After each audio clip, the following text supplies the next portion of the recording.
AICC ಮತ್ತು ರಾಜ್ಯದ ವರಿಷ್ಠರನ್ನ ನಾವು ಒತ್ತಾಯ ಮಾಡ್ತಾ ಇದ್ದೀವಿ. ಹಾಗೇನೆ ಮನವಿನೂ ಸಹ ಸಲ್ಲಿಸ್ತಾ ಇದ್ದೀವಿ. ಯಾಕೆಂತಂದ್ರೆ KH ಮುನಿಯಪ್ಪನವರು ನಮ್ಮ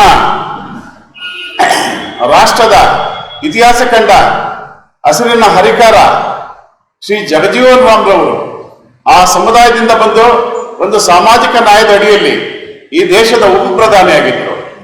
ನಾವು ಇವತ್ತಿನ ದಿನ ಅದೇ ಸಮಾಜದಿಂದ ಬಂದಿರತಕ್ಕಂತಹ SC ಲೆಫ್ಟ್ ಎಡ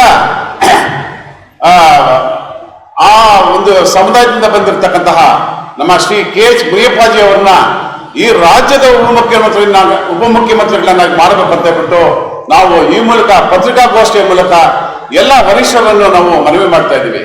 ಯಾಕೆ ಅಂತಂದ್ರೆ ನಮ್ಮ ಅವರು ಯಾವುದೇ ಒಂದು ಸುಮಾರು 7 ಬಾರಿ ಲೋಕಸಭಾ ಸದಸ್ಯರಾಗಿ ಕಾರ್ಯನಿರ್ವಹಣೆ ಮಾಡಿರುವಂತದ್ದು.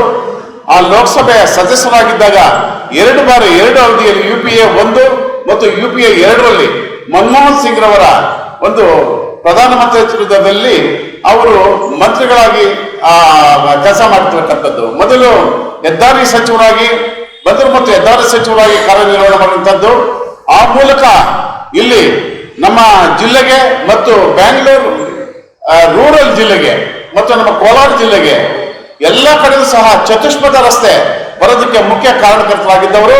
ತನ್ಮೂಲಕ ಇವತ್ತಿನ ದಿನ ಇಲ್ಲಿ ಕೈಗಾರಿಕೆಗಳು ಬಂದಿರುವಂತದ್ದು, ಹಾಗೆ ಇಲ್ಲೊಂದು ಆರ್ಥಿಕತೆ ಬೆಳೆದಿರುವಂತದ್ದು, ಜನಗಳಿಗೆ ಉದ್ಯೋಗ ಸಿಕ್ಕಿರುವಂತದ್ದು, ಯುವಕರಿಗೆ ಇದೊಂದು ದೊಡ್ಡ ಒಂದು ಹೆಗ್ಗುರುತು KH ಮುನಿಯಪ್ಪ ಸಾಹೇಬ್ರದ್ದು. ಹಾಗೇನೆ ಅವರು ರೈಲ್ವೆ ಮಂತ್ರಿಗಳಾಗಿ UPA 2ರಲ್ಲಿ ರೈಲ್ವೆ ಮಂತ್ರಿಗಳಾಗಿ ಅವರು ಕಾರ್ಯನಿರ್ವಹಣೆ ಮಾಡಿರುವಂತದ್ದು. ನಮ್ಮ ಜಿಲ್ಲೆಗೆ ಒಂದು ರೈಲ್ವೆ ಕೋಚ್ ಫ್ಯಾಕ್ಟರಿ ತರಬೇಕು ಅನ್ನೋ ನಿಟ್ಟಿನಲ್ಲಿ ಅವರು ಕೆಲಸ ಮಾಡಿರುವಂತದ್ದು. ಇದೆಲ್ಲಾನು ಸಹ ನಾವು ಇದನ್ನೆಲ್ಲ ಗಣನೆಗೆ ತೆಗೆದುಕೊಳ್ಬೇಕಾಗ್ತದೆ. ಹಾಗೇನೆ ಈಗ ನಮ್ಮ ಅಣ್ಣಾರಾಮಯ್ಯನವರು ಸಿದ್ದರಾಮಯ್ಯನವರ ಮಂತ್ರಿಮಂಡಲದಲ್ಲಿ ಅವರು ಆಹಾರ ಮಂತ್ರಿಗಳಾಗಿ ಸೇವೆ ಸಲ್ಲಿಸಿರ್ತಕ್ಕಂಥದ್ದು. ಅವ್ರಿಗೆ ಯಾವುದೇ ಒಂದು ಖಾತೆ ಕೊಟ್ಟರು ಸಹ ಸಮರ್ಪಕವಾಗಿ ನಿಭಾಯಿಸಬಲ್ಲಂತಹ ಒಂದು ಛಾತಿ, ತನ್ನದೇ ಆದಂತಹ ಇಲಾಖೆಯಲ್ಲಿ ಒಂದು ಛಾಪು ಮೂಡಿಸಿದಂತಹ ದೊಡ್ಡ ವ್ಯಕ್ತಿತ್ವ KH ಮುನಿಯಪ್ಪಾಜಿ ಅವರು. ಹಾಗೇನೆ ಅವರು ಎಲ್ಲ ರೀತಿಯಲ್ಲೂ ಸಹ ಅವರಿಗೆ ಒಂದು ವರ್ಗಕ್ಕೆ ಒಂದು ಸಮಾಜಕ್ಕೆ ಸೀಮಿತವಾದಂತ ನಾಯಕರಲ್ಲ ಅವರು. ಅವರಿಗೆ ಎಲ್ಲಾ ವರ್ಗದ ಎಲ್ಲಾ ಸಮುದಾಯದ ನಾಯಕರ ಪ್ರೀತಿ ವಿಶ್ವಾಸ ಗಳಿಸಿರುವಂತದ್ದು. ಈ ರಾಜ್ಯದ ಮತ್ತು ರಾಷ್ಟ್ರದ ಎಲ್ಲಾ ಸಮುದಾಯಗಳ ಜೊತೆ ಅವ್ರ ಜೊತೆ ಇರುವಂತದ್ದು ಇದು ದೊಡ್ಡ ಒಂದು ಅವರ ಒಂದು ವ್ಯಕ್ತಿತ್ವಕ್ಕೆ ಒಂದು ದೊಡ್ಡ ಮೆರುಗು ಕೊಡುವಂತ ವಿಚಾರ ಅಂತ ಈ ಮೂಲಕ ಹೇಳಕ್ ಇಷ್ಟಪಡ್ತಾ ಇದ್ದೀವಿ. ಹಾಗೇನೆ ನಮ್ಮ ಕೋಲಾರ ಜಿಲ್ಲೆಗೆ ಸುಮಾರು 7 ಅವಧಿಯಲ್ಲಿ ಇಲ್ಲಿ ಏನು ಕೆಲಸ ಮಾಡಿದ್ದಾರೆ ಲೋಕಸಭಾ ಸದಸ್ಯರಾಗಿ, ಹಾಗೆ ರಾಜ್ಯ ಸರ್ಕಾರದಲ್ಲಿ ಮಂತ್ರಿಗಳಾಗಿ ಏನು ಸೇವೆ ಸಲ್ಲಿಸಿದ್ದಾರೆ. ಇದೆಲ್ಲವೂ ಸಹ ಏನಾಗಿದೆ ಅಂತಂದ್ರೆ ಕೇಂದ್ರದ AICC ವರಿಷ್ಠರಿಗೂ ಗೊತ್ತು ಮತ್ತು ನಮ್ಮ ರಾಜ್ಯದ ವರಿಷ್ಠರಿಗೂ ಗೊತ್ತು. ಇವರು ಎಂಥ ಖಾತೆಯನ್ನು ಸಹ ಸಮರ್ಪಕವಾಗಿ ನಿಭಾಯಿಸುವಂತ ಒಂದು ವ್ಯಕ್ತಿತ್ವ, ಒಂದು ಛಾತಿ ಇರುವಂತ ಒಬ್ಬ ದೊಡ್ಡ ನಾಯಕರು ಅಂತ ಹೇಳ್ಬಿಟ್ಟು ಅವ್ರನ್ನ ಪರಿಗಣಿಸಿದ್ದಾರೆ.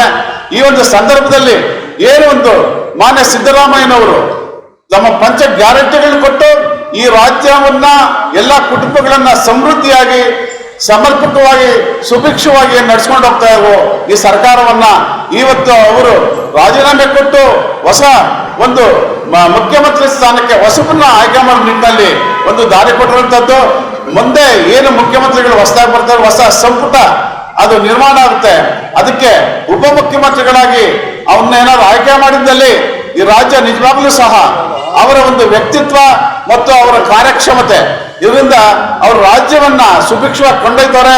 ಹಾಗೇನೆ ಏನು ಮುಖ್ಯಮಂತ್ರಿಗಳು ಯಾರಾಗ್ತಾರೆ ಮತ್ತು ಸಂಪುಟ ದರ್ಜೆಯ ಸಚಿವರು ಯಾರಾಗ್ತಾರೆ ಅವ್ರ ಜೊತೆ ಎಲ್ಲರ ಜೊತೆ ಸಹ ವಿಶ್ವಾಸ ಗಳಿಸ್ಕೊಂಡು ಕೆಲಸ ಮಾಡ್ಕೊಂಡು ಹೋಗ್ತಾರೆ ಅಂತ ಹೇಳಕ್ ಇಷ್ಟಪಡ್ತಾ, ನಿಜವಾಗ್ಲೂ ಸಹ ಈ ಸಂದರ್ಭದಲ್ಲಿ ನಾವೆಲ್ಲರೂ ಬರೀ ನಮ್ಮ ಜಿಲ್ಲೆ ಅಲ್ಲ, ಜಿಲ್ಲೆಯ ಬರೀ ಕಾಂಗ್ರೆಸ್ ಪಕ್ಷದ ಕಾರ್ಯಕರ್ತರು ಅಲ್ಲದೆ ಎಲ್ಲ ಶಾಸಕರ ವತಿಯಿಂದ ನಾನು ಅವ್ರನ್ನ ನಮ್ಮ ಕೇಂದ್ರ ವರಿಷ್ಠರನ್ನ ಮತ್ತು ರಾಜ್ಯ ವರಿಷ್ಠರನ್ನ ನಾವು ಈ ಮೂಲಕ ನಾವು ಒತ್ತಾಯ ಮಾಡ್ತಾ ಇದ್ದೀವಿ. ಮಾನ್ಯ KH ಮುನಿಯಪ್ಪಾಜಿ ಅವ್ರನ್ನ ಈ ರಾಜ್ಯದ ಉಪಮುಖ್ಯಮಂತ್ರಿಗಳನ್ನಾಗಿ ಈ ಸಂದರ್ಭದಲ್ಲಿ ಘೋಷಣೆ ಮಾಡ್ಬೇಕಂತ ಹೇಳ್ಬಿಟ್ಟು ಕಳಕಳಿಯನ್ನು ಮಾಡ್ಕೊಡ್ತಾ ಇದ್ದೀನಿ. ನಮಸ್ತೆ.